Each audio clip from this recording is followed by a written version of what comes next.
ગણેશોત્સવની હર્ષોલ્લાસથી ઉજવણી કરાઈ રહી છે ત્યારે ગીર સોમનાથના વેરાવળમાં ગણપતિ બાપ્પાની અનોખી મૂર્તિની સ્થાપના કરવામાં આવી છે।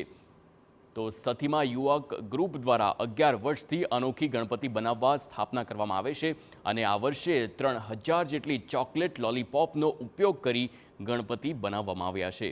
યુવાનોએ થર્મોકોલ અને મુલતાની માટી તેમજ 3000 જેટલી ચોકલેટ લોલીપોપનો ઉપયોગ કરી ગણપતિ બનાવ્યા છે, જે સૌ માટે આકર્ષણનું કેન્દ્ર છે।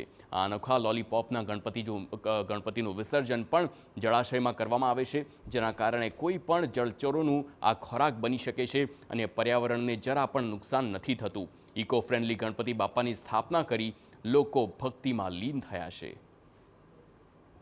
અમારે ત્યાં દર વર્ષે અલગ રીતે ઇકો ફ્રેન્ડલી ગણપતિ બનાવવામાં આવે છે। આ વખતે લોલીપોપનો ગણપતિ બનાવવામાં આવ્યો છે કે આપણે ઇકો ફ્રેન્ડલી ગણપતિ અમે 15 વર્ષથી કરીએ છીએ કે આ ખેલે શું નવીન કરવું, કે ભાઈ લોકોને આપણે કઈ રીતે આકર્ષિત કરવું, કે ભાઈ દુનિયાભરમાં ગણપતિ થાય છે।